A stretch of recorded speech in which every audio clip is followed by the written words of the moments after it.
Dude, the amount of crumbled up show papers over here is hilarious. I know. I love it. I'm like, I wonder how many we're gonna get over there. It'd be fun. Like, you know, at some point it's like, just see a mound. Like a mountain of paper.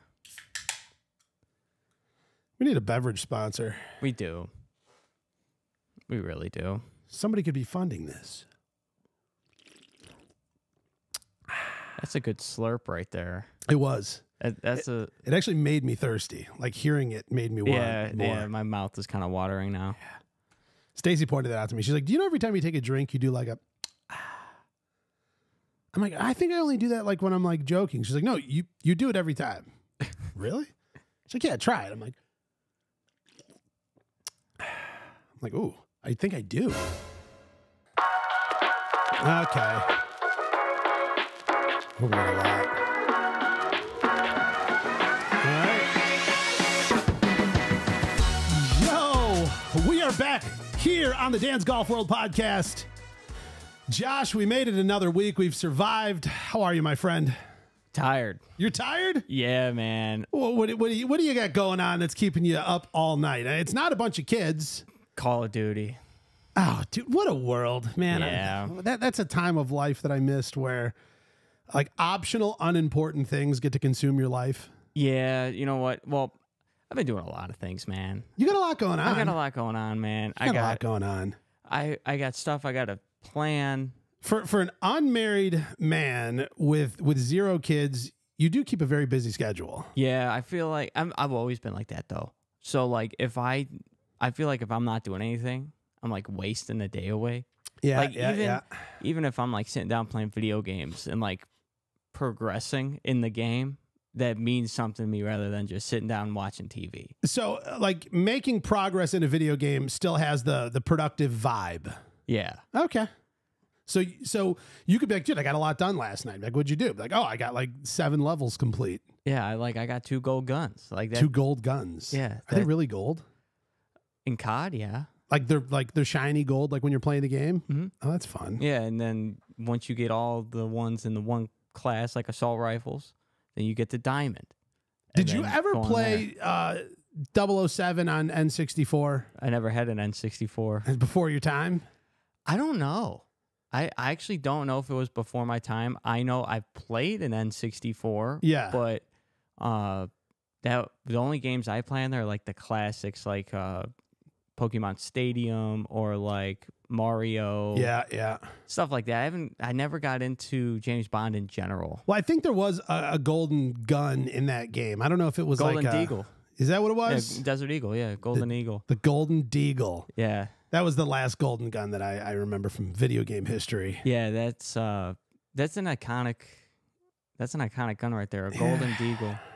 I mean, you know, maybe we need like to upgrade that and have golden golf clubs now. I'm down.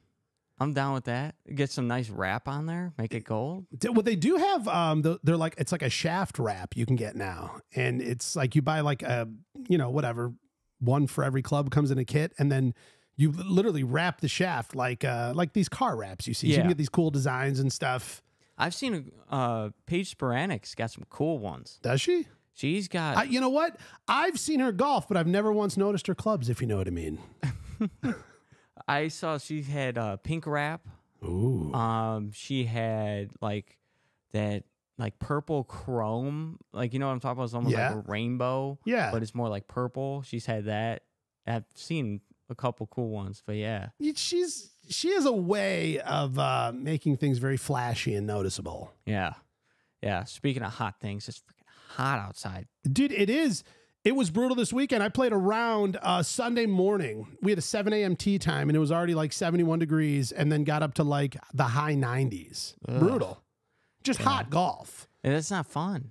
Yeah, I mean, it's still golf. Yeah. It's here's what I'll say. It's less fun than like comfortable temperature golf, but it's still golf. That is true. I'm going to tell you what. It was hot in Dallas. Yeah, it was. It was hot in Dallas. I feel like I can finally talk about this. You can finally dive deep. Yeah, because, you know, again, I don't remember everything we've said on the podcast, but I feel like I've been pretty vague about what was up and coming. Yeah. And for those of you that have seen some stuff on social, there's been some small pieces leaked, but it finally happened. I got to film and have a very awesome video collab opportunity with the one and only Mr. Bryson DeChambeau. That when you told me that was happening, yes, I was like, I wonder if that's gonna go through. I didn't know if it was gonna go through because, well, you never know. I mean, opportunities come and go. I mean, we get stuff all the time. You know, emails, DMs, opportunities, and some stuff comes together. And we've had some really cool opportunities that, you know, the show and we've got to be a part of. But this one, to me, was way up there. I mean, way up there on incredible opportunities. And again, I've had a lot of cool ones, you know, within the last year. I mean, the Ryder Cup, the Masters, US Open, PGA Championship, all this stuff. But there's something different when you have a dedicated block of time with one of these golf superstars. And when I say superstar, I mean Bryson DeChambeau is at the top of the list in terms of fame and notoriety right now. I mean, incredible. I mean, of course, won a major this year. His YouTube channel has doubled in size. Last time I looked, he was like 1.44 million subscribers on his YouTube channel, which doubled within the last like 2 months. Incredible. I mean, you know, so it was an extra special opportunity. So again, you're like, fingers crossed, will this happen? Will this come through? But the opportunity came through. It came through Sports Illustrated. They set it up with Live Golf. And essentially what was happening is they were doing a sort of a preview day for media down at the Dallas Golf Course where the Live Golf Team Championship is going to be happening in about a month. So they had a bunch of media folks out there, and Bryson was kind enough to be out there, and you got the opportunity to actually play the golf course. And then they were doing interviews and stuff, and you can get some time with Bryson. But the request we put in was that we wanted a dedicated block of time, not just a quick little interview. Yeah, no. We wanted to be able to do something. And we got the word that we got an hour of Bryson's time, uninterrupted, a full hour at this golf course. Beautiful, beautiful course down there. Marido. It's the Marido Golf Course. Okay. Very cool place. And so at that point, I'm like, what do I do? I've got an hour with Bryson. We're at a golf course that I've never been to. I know it's going to be beautiful. Obviously, I passed on the opportunity to play the golf course because I wanted everything to go perfect. I'm like, you know what? I love golf. It is almost impossible for me to pass up a chance to play golf. And usually I'm like crowbarring golf into things that don't even need it. But I'm like, you know what? I know that this is an incredible opportunity, that this little block of time that I have, I just want to be right. And, you know, over the next, like the days leading up to it, I kept getting little like dribbles of information, if you will, where I didn't know what time we were going to get Bryson. I didn't know where I was going to get him. Are we inside? Or are we outside? Are we on the golf course? Are we on, you know, the practice areas? Is it, you know, what's sort of the criteria here and what can I do? And so I wanted to create sort of a special moment and really learn something and dive in and have fun. And, you know, with me, my goal is to not only make it something fun for the viewers, but I want it to be fun for the person who's the guest on the spot. Yeah. And so, you know, for Bryson, you know, he and I have had some fun, you know, with our interviews and the fun moments and the salty balls from the US Open and some of the fun questions from the Live Golf Media Days down in Nashville. That I'm like, man, I feel like, you know, I don't know. I can't come in low energy on this thing. No, you got to come in. I got to bring something here. Yeah. And so it just, I kept kind of racking my brain like, okay, I don't know what this place looks like. I don't know sort of what is entailed in this opportunity. So how do I create something sort of with all these unknowns? And also, I mean, I understand the salty balls thing has been fun, but you know, everything has sort of its life. And at some point that joke is kind of going to run its course. But the thing that really kept kind of occurring to me over and over was that we still haven't seen it happen. Like, how does this process work? I mean, you know, that interview thing went completely viral. It was everywhere on the whole internet. Yeah. I mean, even those following days of the US Open, people were walking around on the golf course saying salty balls. I mean, like, wow, this had such a big impact that here we are. It became like a golf meme. It really did. Like overnight, quite literally overnight. Yeah. But still, there was no real explanation of what this is. How does it work? And I even started scouring the internet and looking for videos. Is anybody doing this? Is, you know, it's got to be out there. And it's not. I mean, there really isn't. There's no proper tutorial explanation of how to do the Bryson DeChambeau way of balancing your balls within the Epsom salt water. Yeah, because you see a couple people tried it on like TikTok and stuff, but it's like they just threw a ball in there. And just like it was like a demonstration. It wasn't even like a how-to. Well, and one of the biggest things I learned, and hopefully by the time this podcast airs, the long form clip will be out. We're editing it now. Is the actual process of how to get the salt water to the right blend. And that was the part I had no clue. So again, here we are, we're getting set up. I want this thing to go great. The night before I go to Walmart, I'm like, okay, I need like some sort of a clear container. We got to be able to see what's happening. So I'm like searching through, I'm like over by like the storage bins. I'm like, no, this isn't right. Go over by like cookware. I'm like, no, I don't want like a salad bowl. And I find this like kind of a storage bin that you would put, I don't know, like dry goods in your pantry. And I'm like, this is perfect. It's kind of square. It's crystal clear see-through. It's got a lid. I'm like, we've got this. I bought gallons of water because I didn't know what the water supply was going to be there. Like, how can I get it out to our spot? So I even brought my own water. And then through all my research, I saw that Bryson always uses red Sharpies for everything he does. I'm like, okay, I'm buying Sharpies for this thing. I want to have everything. And I even bought every size of Sharpie that was possible because I'm like, I don't even know. I just want it all here. I want everything set. I even bought like a slotted spoon for stirring and scooping the balls out. I had everything. And it just because, again, I wanted it to go right. And so what we did in advance, we filled the clear tub with the water. We added the Epsom salt. But even there, I'm like, I don't know how much to add. Like, there's nothing online that says, you know, whatever, it's a 2-to-1 ratio or something like that. I have no clue.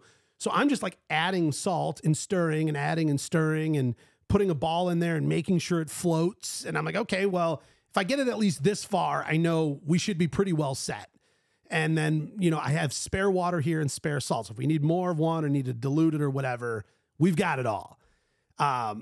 And the day comes, we have this setup, we have everything perfect. Bryson goes out and plays a few holes with some of the other media folks. And then our time starts at about 3:00. And last word we get is like, hey, in about 10 minutes, Bryson's going to be heading up to the range by you guys. And the time is yours. Take it away. So Bryson had no clue what we were doing. He had no clue. He just knew that Dan, you know, this guy he's met, you know, several times now, and we've done interviews together and things, is waiting for you up on the range, and you guys are filming together. And I kind of love that. Yeah. You know what I mean? Like, there was no real preparation or real, like, you know, okay, Bryson, you're going to be doing this and that and whatever. It was fun. He kind of walked into the unknown, and then we just started rolling cameras. And this is the point where I'm going to leave it where you got to watch the video to see the rest. But the theme of the entire segment was called Diving into the Mind of Bryson DeChambeau. And that's what we did. We just got to explore some really interesting things about his golf game, about the way, you know, he perceives creating shots and swinging the club. And then there was a very fun surprise moment where I broke out all the equipment and I was like, we've got this. And Bryson was like, you did not bring the salty balls here. And I'm like, dude, of course I did. And he took us through the process, man. It was very cool and very interesting to watch him guide us through all of that. I can't believe Dan traveled across the country to play with Bryson's balls. Don't, dude. Get out of here. Oh, man. I did, though. I did. I mean, flew to Dallas, booked flights, stayed in a hotel. Also, I could do that. Thank you for putting it that way. You should show off that flag. Grab that flag right there. Yeah. All right. Nobody move. Hold on. It'll take 2 seconds. This is cool. This is his sign from the U.S. Open. And yeah. So I bought this flag at the U.S. Open just because I like to, you know, have a little keepsake from all the majors. And Bryson signed it. It was cool. I was like, dude, hey, before you go, would you mind signing this quick? He's like, yeah, I'd love to. And he writes, of course, his big signature, Bryson DeChambeau. And he writes, keep it salty on the flag, which, of course, I didn't ask him to do. He wrote that. I found it to be hilarious. So here, we could kind of put it here just to remember the moment. And how Get great this fucking thing off of me. Sorry. My bad. Whoa, I need a minute. You know how I get. when I have something tarped over my head. Makes me feel like the time you kidnapped me. Oh, stop. Do I have to explain the story, Dan? No, you don't. Do the people watching at home really need to know the true story of how I got here? No, they don't. Man. Chill out, dude. You really triggered him. You know what? Okay, I'm setting a flag down on the desk for our viewers at home to sort of take in this very special thing. I didn't know you were going to be so upset about it, dude. Yeah. But chill out, bro. Honestly, I think that was the best and coolest opportunity that you've done. Yeah, I think so, like, for sure. Of course, like going to Augusta, nothing really beats going to Augusta. Nothing beats being able to be behind the scenes at the Masters, all these tournaments that you've been at, you know, stuff you've done with Cobra, and Fujikura, the shaft company, the Ventus shaft, one of the most popular golf shafts. Yeah, like the stuff you've been able to do with that, I still feel like this tops everything. Yeah. And the way that the interaction between you two on the video, so when that comes out, you guys got to go check it out. Yeah. The interaction is like these two are best friends. Like it's something that you wouldn't think. Do I wish that there's stuff further on in the future with them? Yeah. Hell yeah. I feel like... Which I sure think there might be, because we left off like, okay, we've covered enough here, but he's like, I've got more, and we'll save it for next time. So yeah, I genuinely believe there's more to come, but what we covered was so cool. And you're right. He's just such a cool guy. Like, and I'm not saying this to just say it. I'm beyond thankful for the opportunity. I'm thankful for Sports Illustrated setting it up. I'm thankful for Live Golf orchestrating, and most of all, I'm thankful to Bryson DeChambeau for taking the time. But I'm saying this from the most genuine place of all. He's a very, very cool, nice dude. Like genuinely cool and nice. And you get this feeling that he's like a golf buddy more than like a global golf superstar. Yeah. And he's huge too. Oh, dude, he's huge. He made you look small. Yeah. So you'll see it when you check out the video. I look short next to him, and I'm like 5'9", maybe like 5'9.5" with a good pair of shoes on. And he's like a head taller than me. I mean, and you know, when we were done, I was like, hey man, can we grab a picture? Something I could post on social. And he's like, yeah, he throws his arm around me, and I throw my arm around his shoulder, and we stand to take a picture. And I go back and I look at the photo and I put it on my Instagram. I'm like, dude, like, he's a big guy. He's a like, big dude. Big dude. Like, I've never actually looked up like his exact height. Look it up. How tall is Bryson DeChambeau? Give us the numbers here. Because, I mean... He's 6'1". 6'1"? Yeah, that's what they're saying. He seems like he's a lot taller than 6'1". Maybe with his like golf spikes on, you get a little more oomph, whatever. But he's also like a meaty, like strong, like solid dude. Big boy. Like when I just threw my arm up around his shoulder just to like take the photo, I was just like, dude is solid. Like solid. There's nothing extra going on in there. No dough. In the video, was there any point in the video where you're like, oh, I'm going to get him with this? Or, oh, that's not how I thought he would have responded for some of the stuff? So without ruining the video. Sure. Because I'm the type of person who writes and prepares and thinks and overthinks and rethinks and rewrites, I planned out so many interactions and potential interactions. And like, if I say this way or say this at that time, I should get a laugh. I should get a response. And what's wild is it all went exactly how I had hoped it could go, with whether there were questions or one-liners or jokes or comments or things that I knew like for the video, it'd be great if I could, you know, get him laughing and get things like that.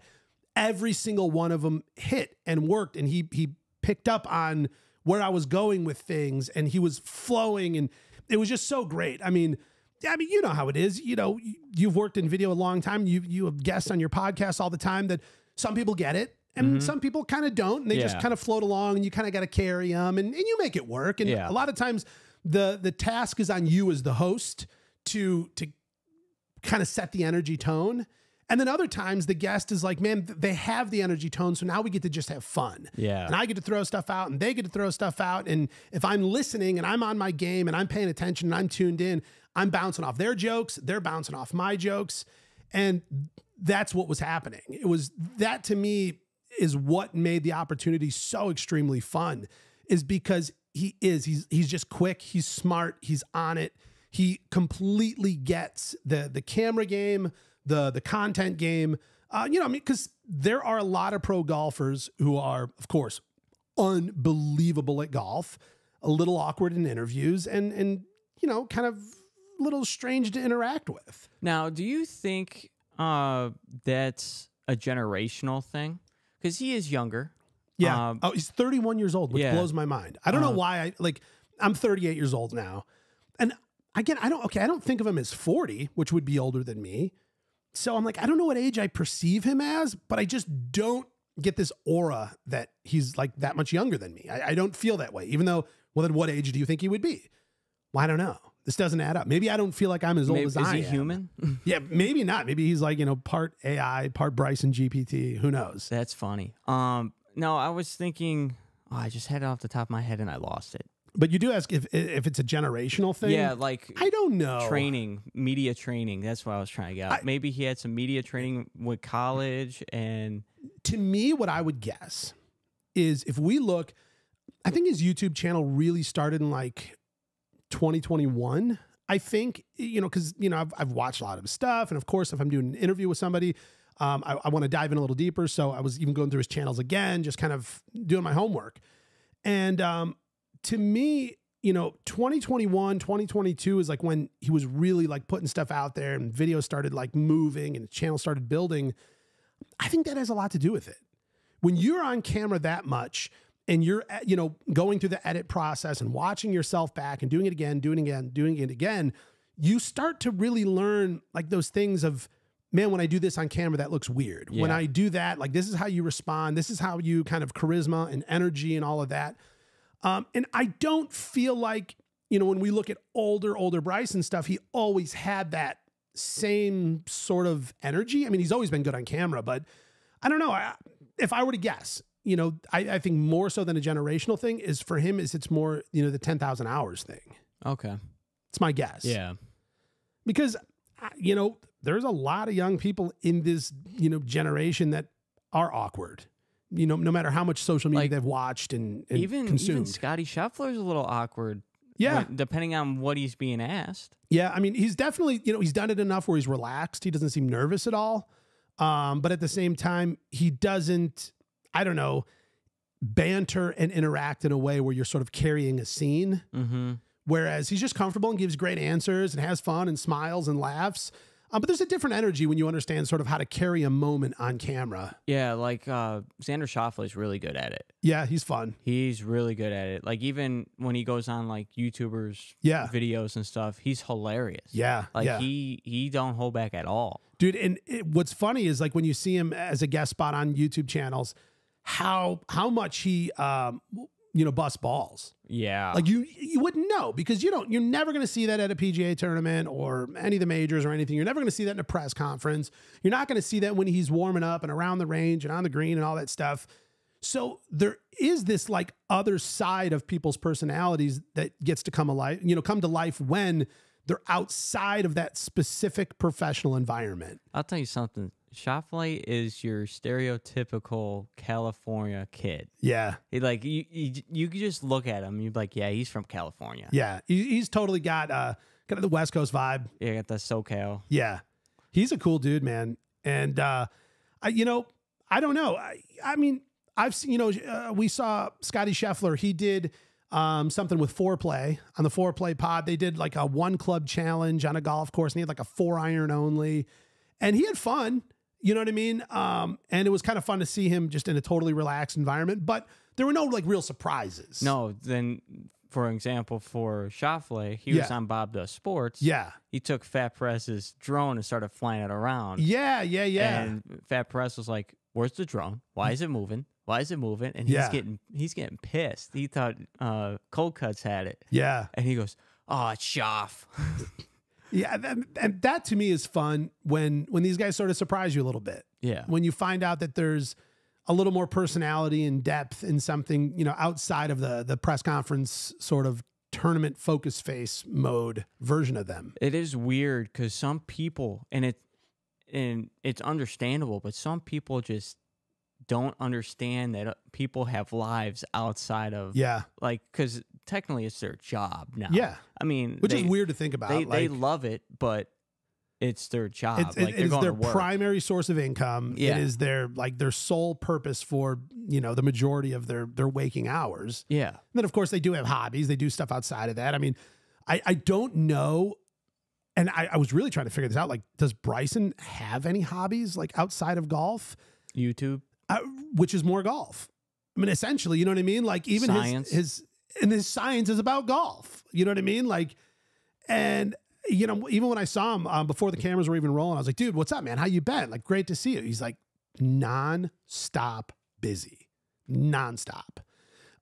He talked about a new series that's coming out on the channel. I don't even know if he's announced it yet, so I'm not even going to get into it. I don't want to leak anything that I shouldn't. But all I know is that, you know, we've seen the Breaking 50 series, and that's been wildly captivating. I mean, he's had some incredible guests, a lot of fun to watch.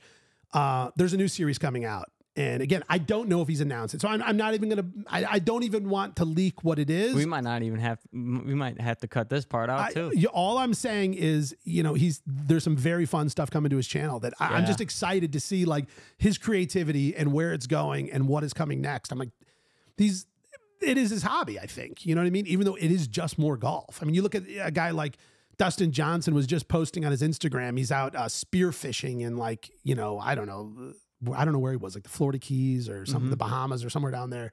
You know, like that is a completely non-golf related hobby. Yeah. Like I'm putting the clubs down. I'm going to do something totally different, have fun, sort of explore my hobbies in this way. I can't find anything on Bryson that is not in some fashion or facet golf related. Yeah. Now I have a question for you. So, this barely has been touched on, if not ever, on the podcast yet. So you're from reality TV. Yes, I've done reality TV. Yeah, you've done reality TV. You've toured around the world. You've had fans. Yes. Now, do you feel like first couple times, because I'm sure it's gone down a little bit when it comes to nerves and excitement to see this person, see DeChambeau. Have you seen people do that for you? Because you toured everywhere for music. Yes. The interesting thing about reality TV is you're not just seeing somebody like in their professional environment only. And social media has sort of done this over the years. But I mean, if you think, you know, I was on The Biggest Loser, season 5. This was in 2008. And at the time, like Facebook was like kind of really going. And like, I remember like my MySpace was blowing up. Like that's how far back we are. So this was before the era of like, you get to know people from TV or music or other industries, like sort of through their social media platforms. So everything was just sort of this like distant connection. But reality was sort of that first, bridge that was bridging the gap between the people I see, but getting to know them. And that was the fun and interesting thing about The Biggest Loser, because those cameras are in the house. I mean, you've got cameras in the corner of the bedroom. You've got cameras in the kitchen, in the living room. I mean, literally, if you want privacy, you have to go into a bathroom and close the door. And they have a rule in the house that if you go in the bathroom with somebody else, you forfeited the privacy and a camera can come in. Wow. So that's what they said, that like if you want privacy, you are welcome to go into the bathroom, close the door, lock the door, do whatever you want. Just have quiet time, stare at the wall. I don't care. But if somebody comes in there with you, you are forfeiting that privacy. So that is the level of yourself that you're putting out there. And I mean, you're laughing, you're crying, you're winning. I mean, your life is changing. All this stuff is happening. So when I got off the show, so many people would treat me like they knew me. Like, I mean, like I'm like I'd be walking through an airport. I mean, you got to think about this. 2008, you know, this was before all of the, like, you know, people would just sit on TikTok and Instagram and scroll. Oh, yeah. YouTube was by no means what it is. So television was like the entertainment. I mean, you're sitting down watching TV and you'd like record stuff on TiVo and fast forward commercials. But at the end of the day, you sit in the living room, you sit around, and a lot of families would sit around and like watch the show. So it was this wildly, wildly successful show, the #1 show on NBC. And it was their Tuesday night, 7 o'clock, prime time, like major slot, 2-hour episodes. I mean, that was tens and tens and tens of millions of viewers every single week. So you would imagine there's people who have seen the show everywhere, like going through the airport, at the store, having a drink, doing this, doing that. People were always finding me and stopping me to say hi.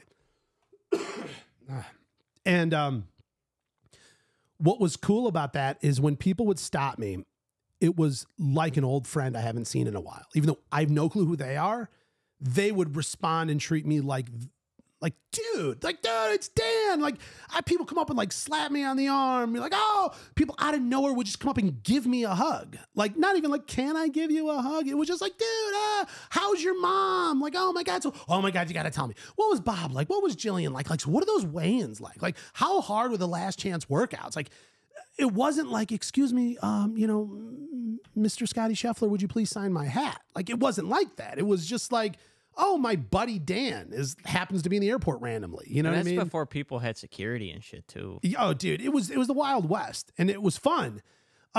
So that was the interesting, different thing with coming off The Biggest Loser, where it wasn't so much that people were starstruck.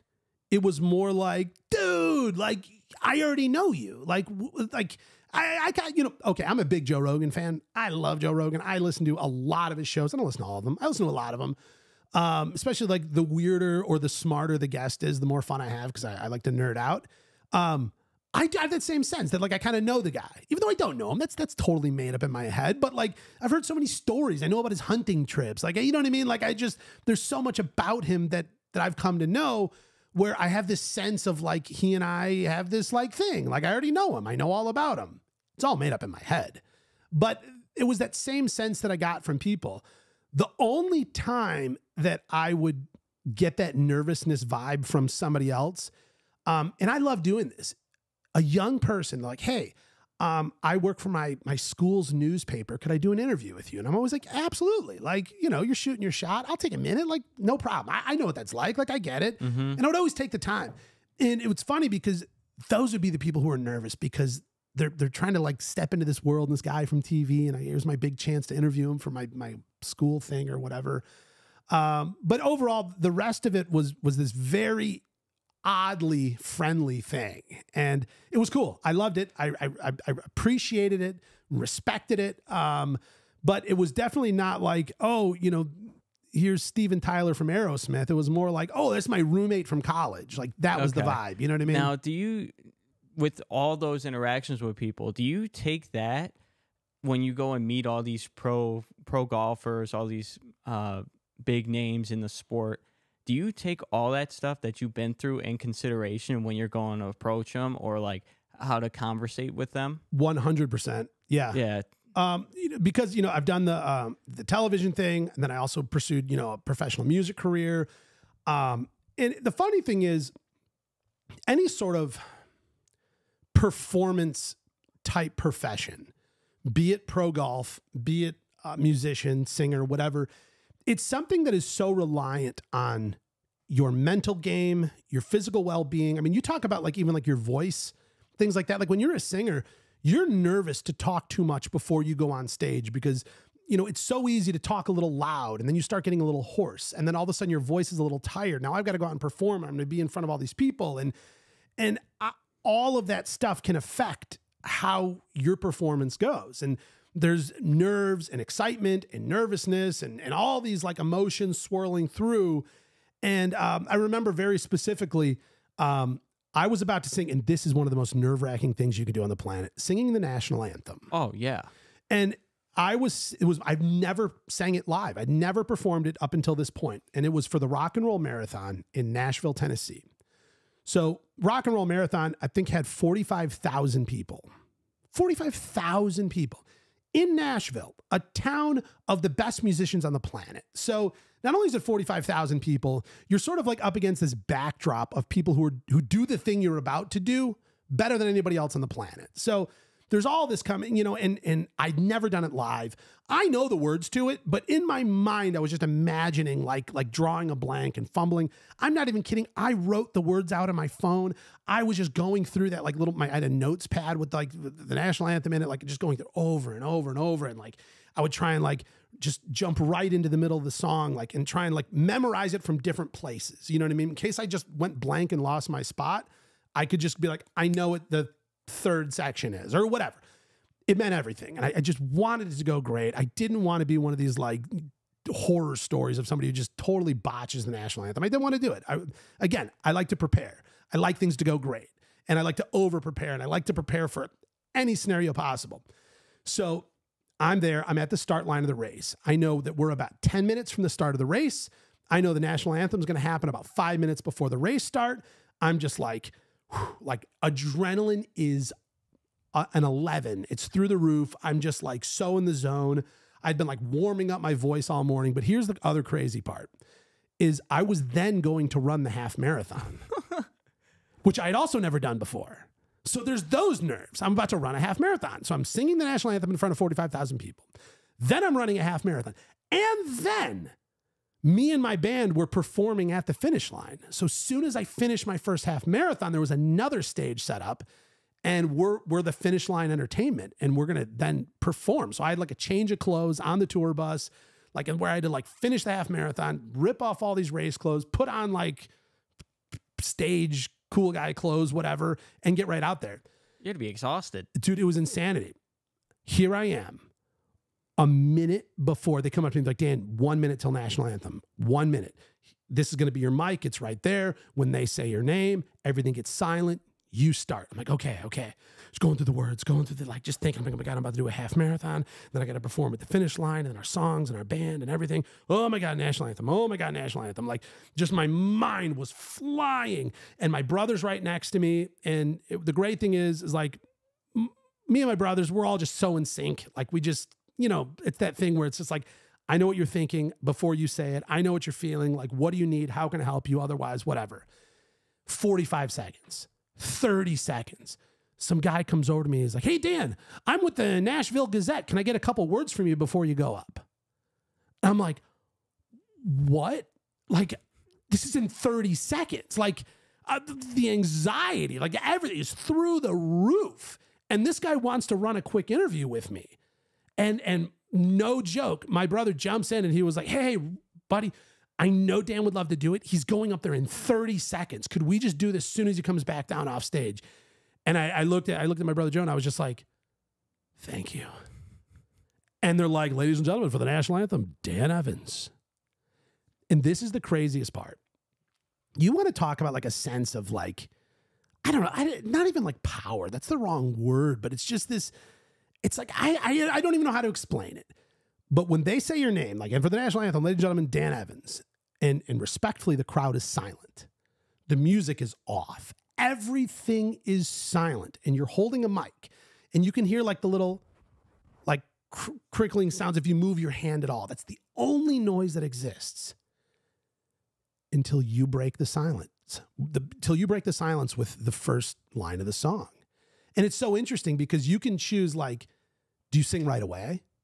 Do you give it like a dramatic pause? Do you go 3-4 seconds? Do you go 5? You can't go 10. 10's forever. 10's a month. Like silent crowd, silent everything to wait 10 seconds. They're gonna be, what is his mic broke? Like what happened? Is he freezing up? Is he okay up there? But it's just such an interesting moment of like, oh, say, like when do you start the song? And it's just I have learned that is the crazy coolest thing that like you kind of have this moment of like, when do I break that silence and start the song? And once you start it, there's no turning back. And it's so crazy that the national anthem is one of the most nerve-wracking songs to perform. Do you know why? It's because it's for the nation, man. Correct. But additionally, as a musician, as a singer, the range of the song, to think that you're like, oh, say, I'm down here at the bottom of my register, like you're singing, like you're like at the top of your voice, like you're singing like way up there. So you gotta go like, and the rock is regular, and the ones are singing air, like I'm way up here. Da, da. So you're using like the depths and the top, like all together. And where you can screw yourself is if you start the song too high, because then you can't reach the top part. And if you start it too low, then you come in that first line and you can't reach that bottom note. And so it more or less is like this vocal max out song with no band to start you in the right key. Yeah, because you started. You just started with no music, no nothing. So you kind of like in your mind have to know, like, am I oh or oh say, like, you know what I mean? Like, and where am I at? Most of the time you're by yourself. Yeah, a good amount of times you're 100% by yourself. In fact, every single time I've ever sang it, and at this point I've now probably sang it like 100 times at different events and stuff. I've never once had any accompaniment. It is always just, ladies and gentlemen, national anthem, Dan Evans. Could you imagine doing the national anthem at a Hawks game? It'd be wild. That if you're from out of town and you've come visit Chicago during hockey months, you have to go to a Hawks game and witness the national anthem. It is nothing you'll ever witness before. It's literally, it turns the national anthem into this like party, almost a let's riot type of. I mean, close to that. And it's not close, but kind of. I sang the national anthem at the Rockford. I think they're like the Ice Hogs. Oh yeah. I sang it there, like standing out on the ice, and then I also got to like drop the ceremonial like first puck, even though it's not the real, you know, whatever. And then like they fake start, and then they pick it up, and then the guys sign it, and then they hand it back to you. But I think because it's sort of close to Chicago, like they attempt to have some of that vibe. So no, I've never done like the Chicago Blackhawks thing, but like that was pretty cool. You know, it was fun. I don't think anyone will ever do the Blackhawks thing. No, it's impossible. I mean, the energy, the whole thing. That guy's been doing it for years. Yeah. Well, did you ever hear the story of how he did it for the first time? Wasn't it like accidental? Yeah, he was a concession guy, like pouring beer. And something happened where they knew he knew how to do it. And the person who was supposed to do it didn't show up. And they're like, we got to go get whatever his name is, like Mike, the beer guy. And like literally 2 minutes before the thing, he told this whole story. Watch it on, I don't know, YouTube or TikTok or something. And like they have like police escorts coming up to get him. They've got like the event producers and all this. And they're like, we need you now. And they're like, just stop pouring that beer. Someone else pour that beer. Like, we need you now. And he was like, literally like they like parted the crowds, got him to an elevator, got him up to the whatever box level, got him in the booth, and 15 seconds to spare. They're like, go. And he, you know, whatever, or down on the ice. I guess they don't do it up in the booth there like at, they roll out the mat. So they have him, whatever, go out and do it. And the crowd goes nuts, does an incredible job. And then he was like, and then I had to go back up and keep pouring beer. Oh. And he said, here's the weirdest part. Like, there was no police escort anymore. Like all of that was to get me down there in time. And then I just had to kind of like go back and finish my work shift. I would have been like, man, I ain't going back. Yeah, but I think that was the start of something incredible for him. The start of something new. Yeah. High School Musical. Yeah, it's wild. I've been telling you, though, like the national anthem, one of the wildest, most nerve-wracking things. But all of that to say, you were talking about nervousness in these interviews and stuff. That was by far the wildest interview request. That 30 seconds before this, like, monumental moment in my life. Yeah, it's something not to do. Yeah, like, holy cow. So, because of all of that, you asked me, do I take all these experiences and bring them into when I'm interacting with these professionals? Absolutely. 100%. Like, I understand, again, my music career was by no means, trying to win a US Open level of stuff.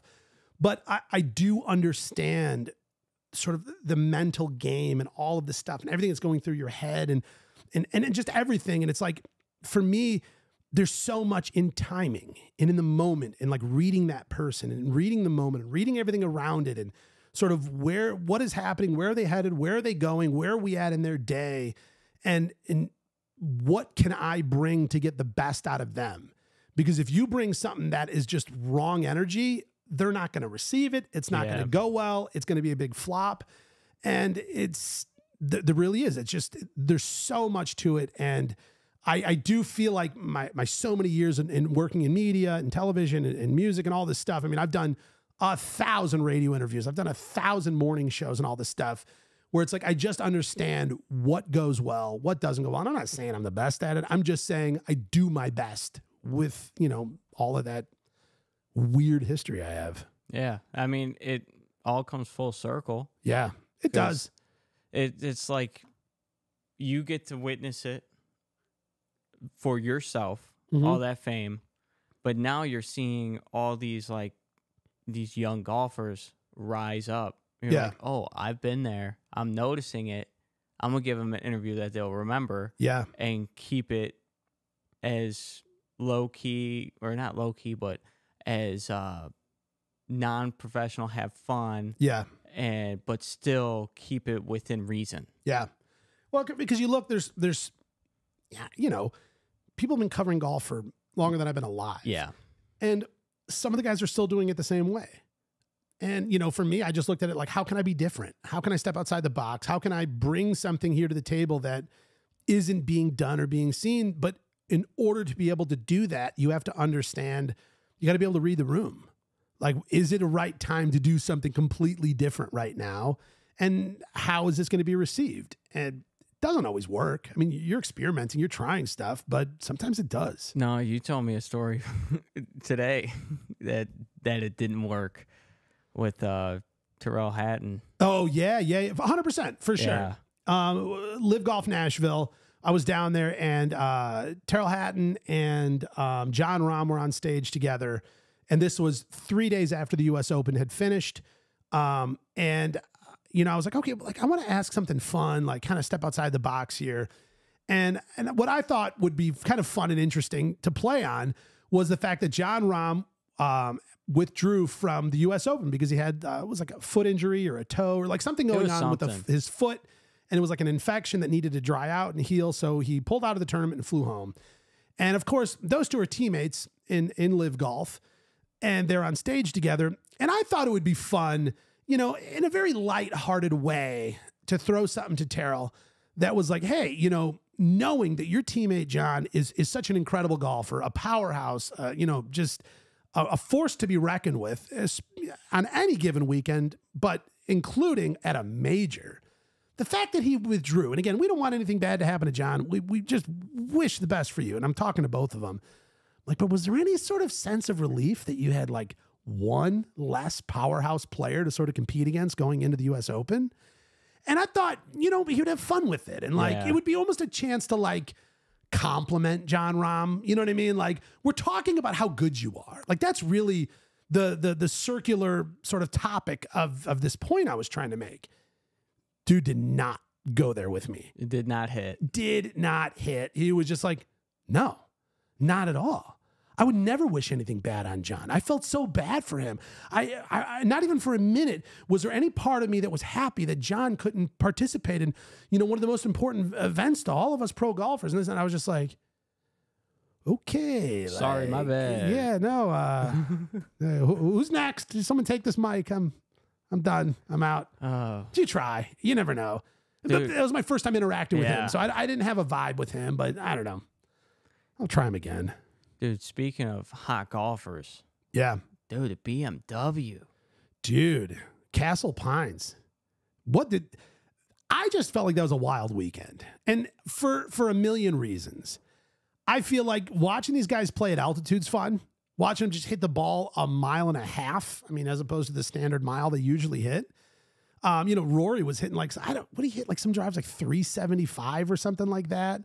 Ludwig hit over 400-yard 3-wood shot. Yeah, and then a double bogeys it because he puts his second shot into the water, which is like, yeah, but did you see that drive? You know, it was great. That was fun. And then, you know, it just weird stuff happened. Like Rory kind of like throws a club into the water, kind of like with a non-committal throw that just like bounces into the water and he feels stupid and goes and gets it. But then the next day actually breaks his driver. Like, but not on purpose because he was like leaning down to get a tee. But at the same time, like, it was a weird way to lean down because it's a lot of pressure.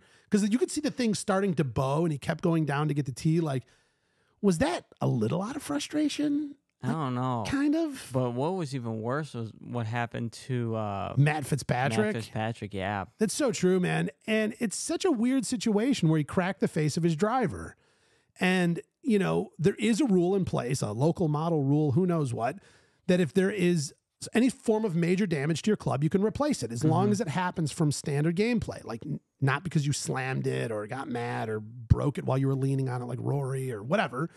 Just happens through gameplay. Like he hit that driver enough times where he literally just broke the face of the driver. And the rules officials were just like, yeah, well, this isn't major damage. The crack is too small. Yeah, if there's not a hole in it. But it's like, but it's not working anymore. Like the club, you know, if it were a car, it's totaled. You know what I mean? Like, okay, yeah, like the windshield wipers still work, but the car does not function the way a car should right now. He hit his driver then right after that, and it was like, I think at the most or at the least distance difference was 50 yards. Yeah, and duck hooking left. Yeah. And what was wild, and I thought this was interesting and kind of cool, Scotty Scheffler stepped up because he was his playing partner through the event. And he agreed. He was like, guys, like, listen, you know, I mean, at the end of the day, we're all out here competing for the same prize. I don't need him to have any advantages.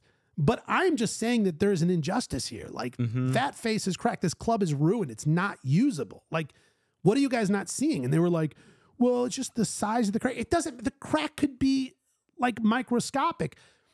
The face of the driver was no longer functioning. It was dead.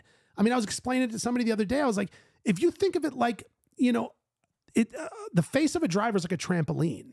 You know what I mean? Like there's tension and it is machined down to like these like microscopic measurements to function completely efficient. And once there is a crack in that system, it is no good anymore. No, and Gizmo has an opinion about this. Oh, God. See what he wants. My driver has never cracked. Because it's always in cracks, if you know what I mean. Oh, dude. You should have seen all the chicks I had up in this bitch last night.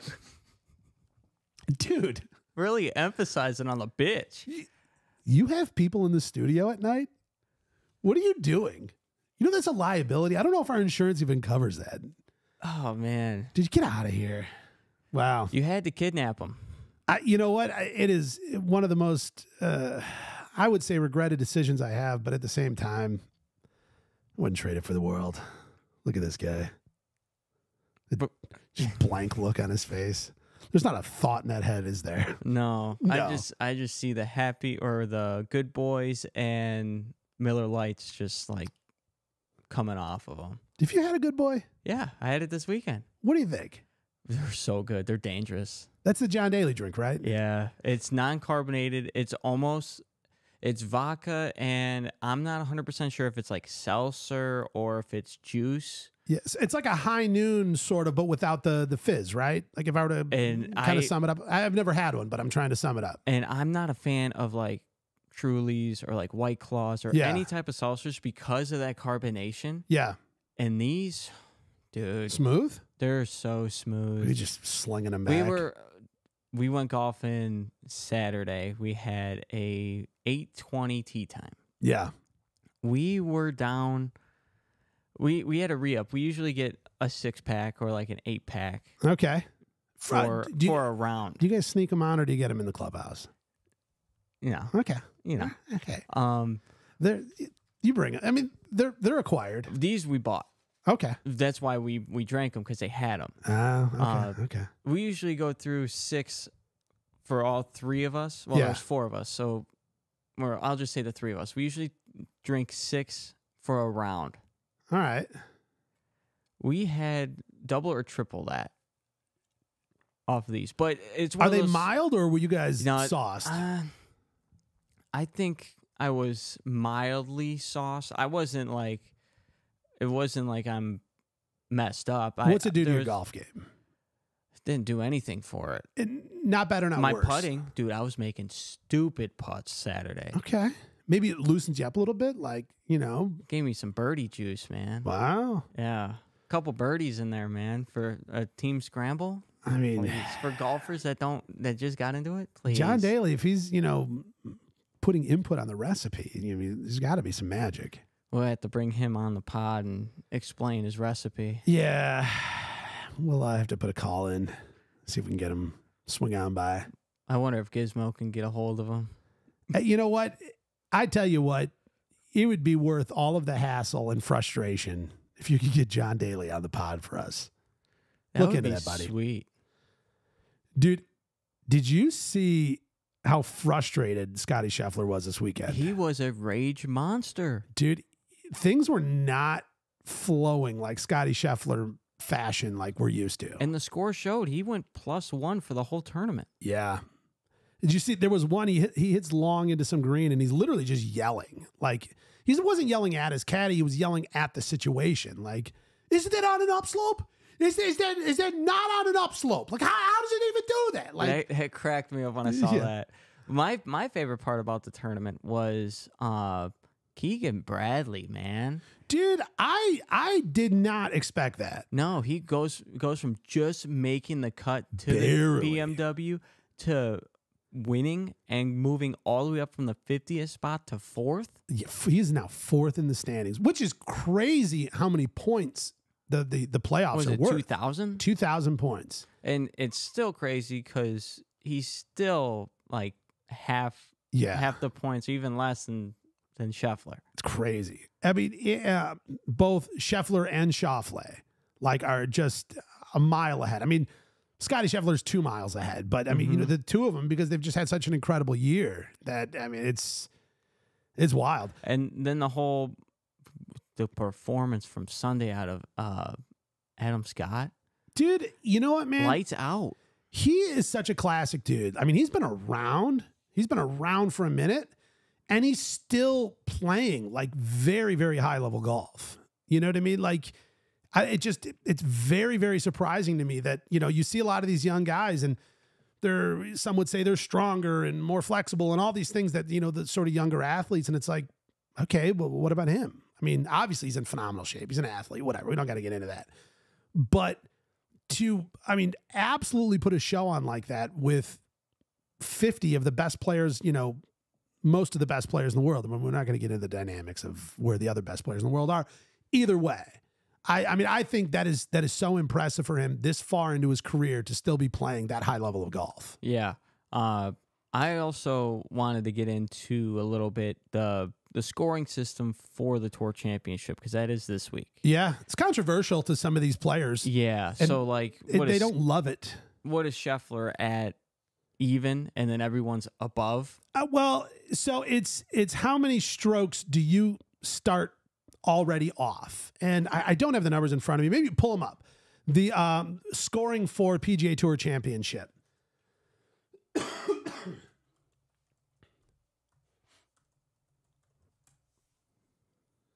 All right, how it works. Here we go. It says FedEx Cup rank number 1 starts at 10 under. Okay. So they're sort of like handicapped right off the bat that before he hits his first stroke, he's already 10 under. Yeah, so like number 26 to 30, they're even. Yeah. And then 21 to 25, you're 1 under. 16 to 20, you're 2 under. 11 to 15, 3. 6 to 10, 4. 5, you're 5 under. 4, you're 6 under. 3, you're 7 under. And 2, you're 8 under. So he's going to be 4 shots under.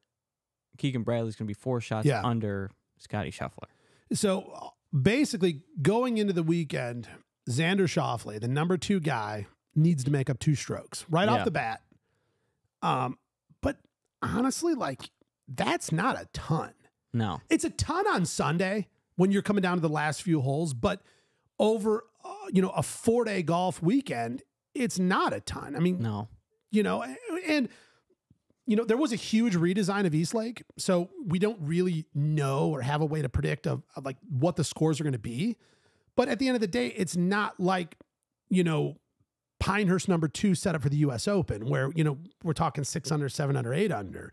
I think when you get into the scores that are 14 under, 15 under, 16 under, 18 under, whatever that is, 2 strokes isn't a ton. No. Like there's so much room. I mean, that can happen in a single hole. Yeah, you could eagle, he could par. Yeah. And you're playing scratch golf then. Yeah. So I think it'll be interesting. I mean, Scotty Scheffler's never won the FedEx Cup, even though He's going into it once again in the first position. I don't think it's a lock. I don't think it's just like a guarantee, give it to the guy, everybody else, you can all fight over second and under. I don't think that's necessarily the way this golf tournament's going to automatically look. Who do you got winning? Here we go. So, so who are we screwing by saying their name? Here's the thing. I felt like, and again, I almost feel bad for throwing names out there because I feel like it's the curse, but I also feel like eventually we're going to be right. But I feel like Xander Schauffele did not play unbelievable golf last weekend, but he played once again very consistent, very solid golf. I was going to say the same thing. So because of the handicapping system here, because he comes out strokes ahead of the rest of the field, I feel like he's going to be a very tough guy to come after because he's going to play that consistent, solid Xander Schauffele golf, and he's already ahead of whatever 90% of the field, like right off the bat.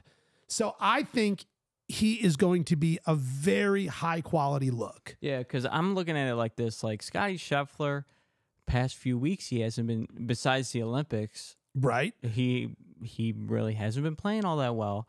I don't think he's going to win it. I think Xander, I think he's got the best shot. But I also don't want to sit out Adam Scott because he's hot. Yeah. He's hot. Do we know his starting position? 14. So how many strokes is he given from that list? He gets 3. So he's got a lot of work to do. Yeah. I mean, ultimately, again, it's a long weekend. So much could happen. There's no guarantee that anyone's going to run away with it. But to say, let's just say Scottie Scheffler finishes a real 10 under, he needs to come in 15 under, you know what I mean? To even go to a playoff hole. So that's where it starts to get interesting, where it's like, man, you have to play so much more lights out than this guy in order to, have a chance at that podium at the end.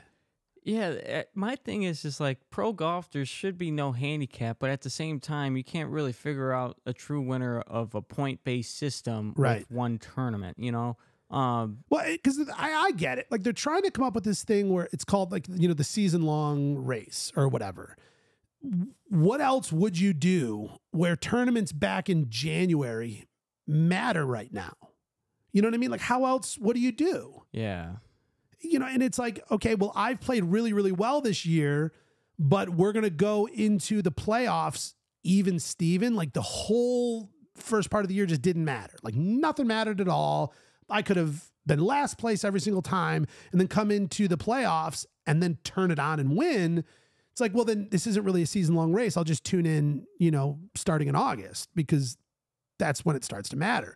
So I think that is the weird sort of interesting dynamic. But these guys in their interviews, Scottie Scheffler, number one player in the world, same thing.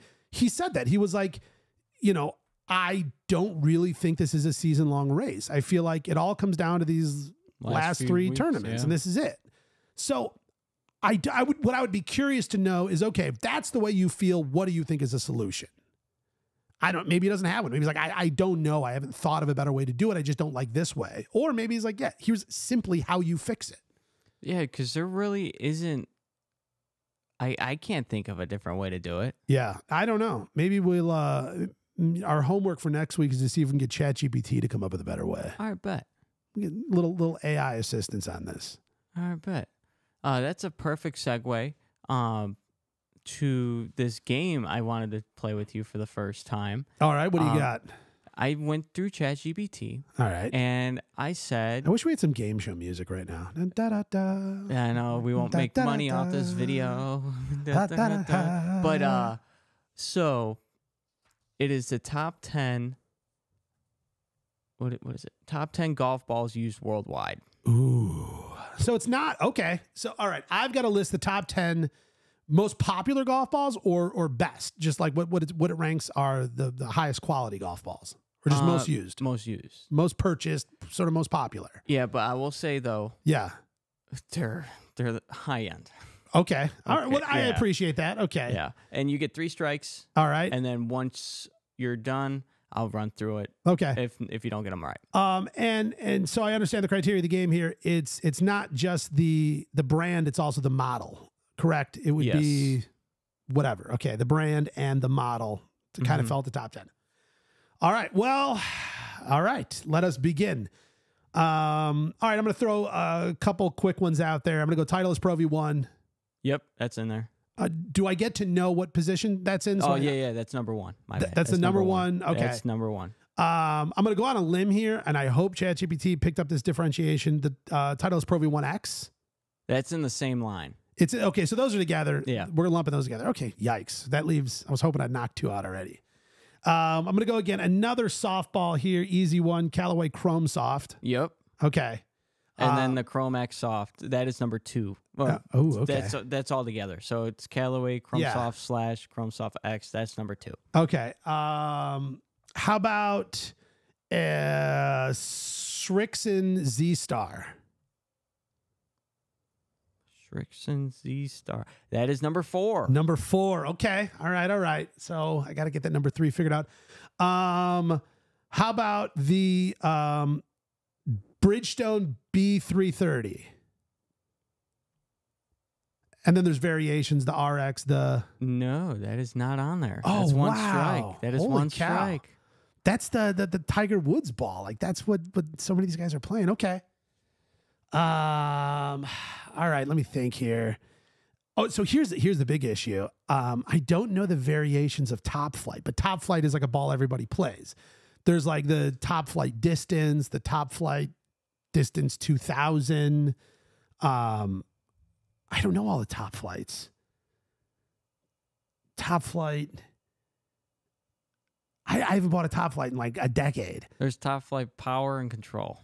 Or Distance and Control. Is it? It's not like the Distance 2000 or whatever. They have the gamers now, whatever they're called. Well, so that was my first guess, was the Top Flight Distance. No, it's not in there. No Top Flight. All? 2 strikes. In the entire top 10? No. How? I don't know. It's ChatGPT. All right. One more strike. I know. Well, now I'm like getting nervous because the Bridgestone that I thought was in there.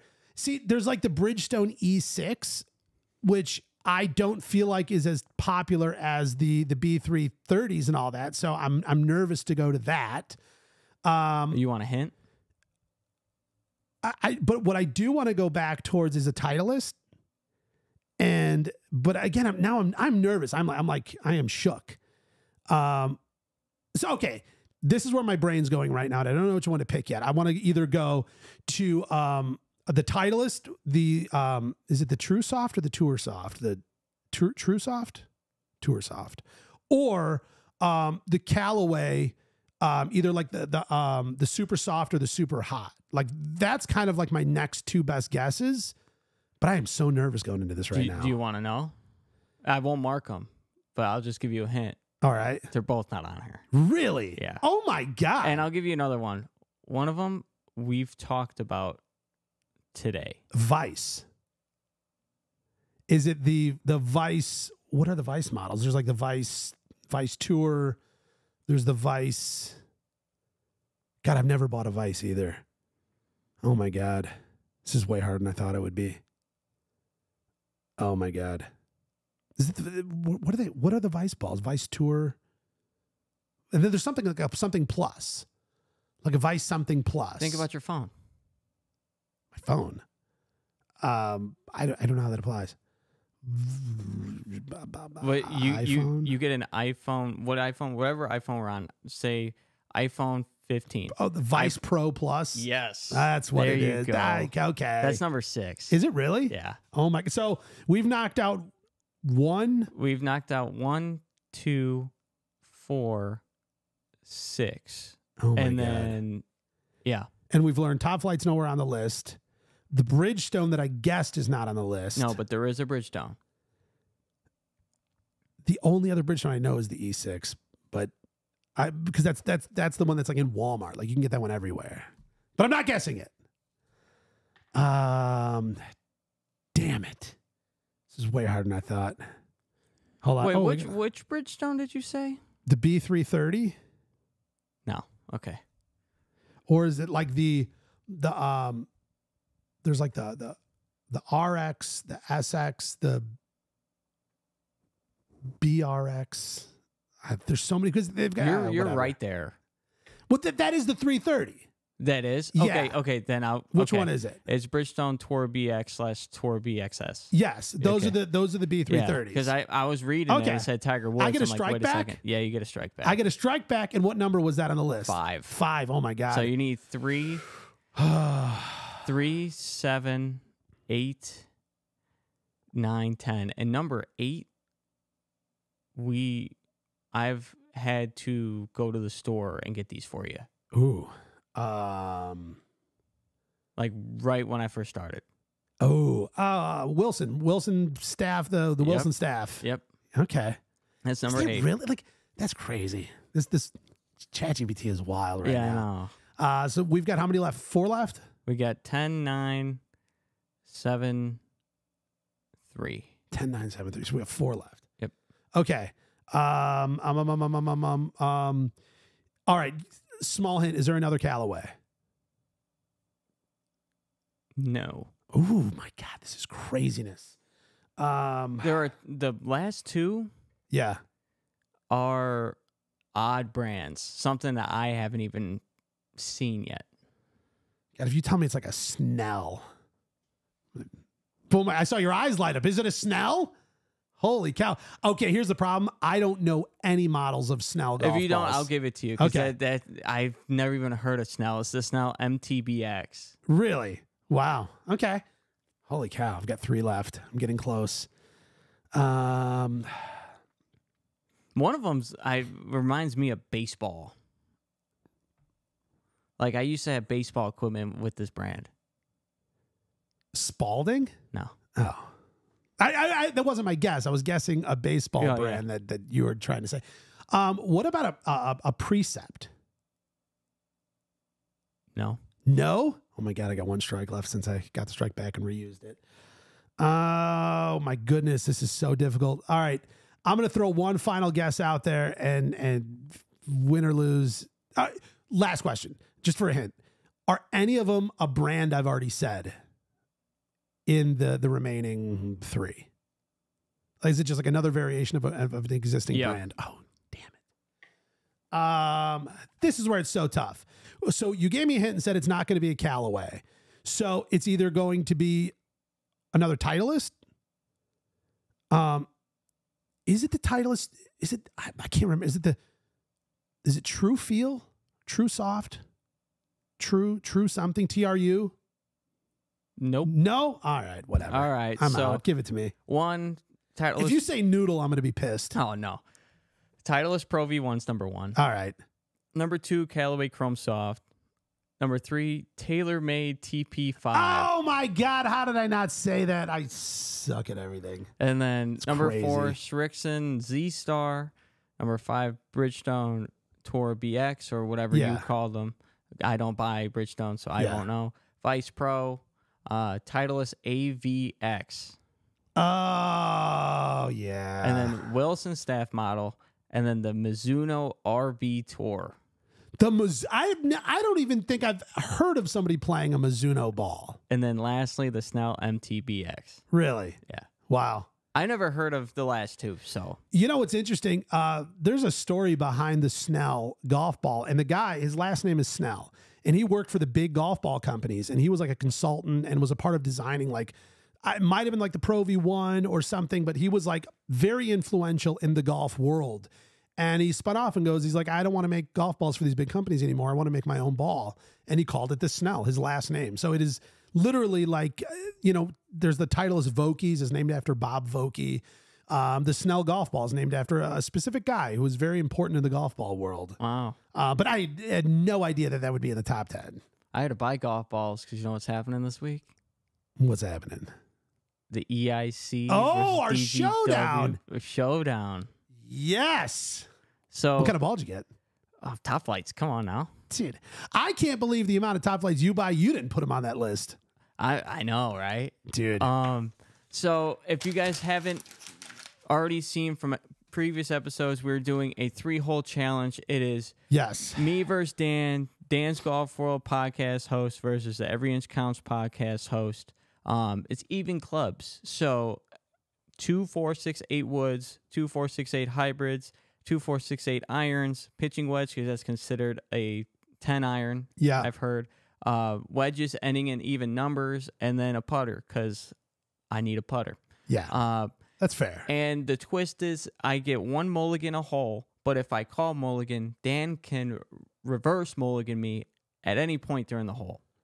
So if I hit my tee shot goes in the water, I hit, let's say mulligan, hit it, and then I hit a stripe. I stripe it right down the fairway, like really good shot. Yeah, Dan could be like, no, re-hit. Or save it. Let's say you make like a gangster putt, like something like you bomb one in out of nowhere. And I'm like, reverse mulligan. Show me that again.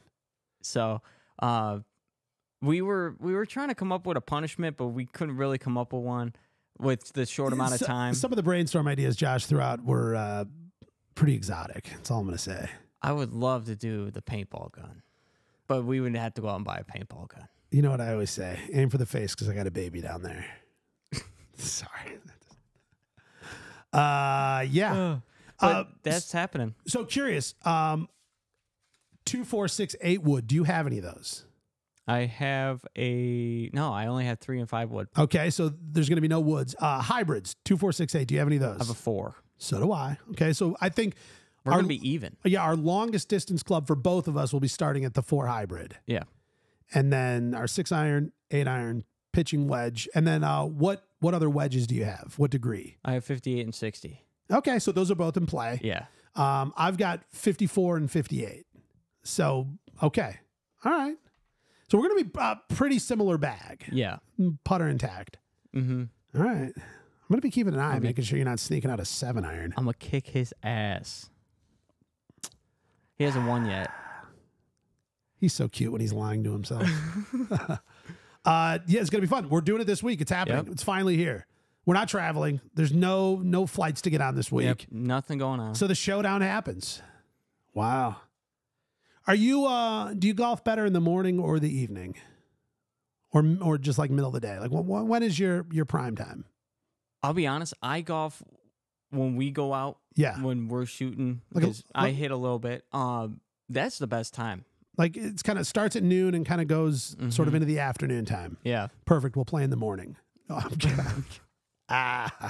Like if we got to do this tomorrow, I got to still edit the podcast. It's true. It's true. All right. Well, we'll stick with what works best for us. Well, I'm excited, man. It's going to be fun. Too. It's going to be crazy. Do you have any preference? And here's what I'll even do. Here's what I will give you. You can pick the holes that we play. Ooh.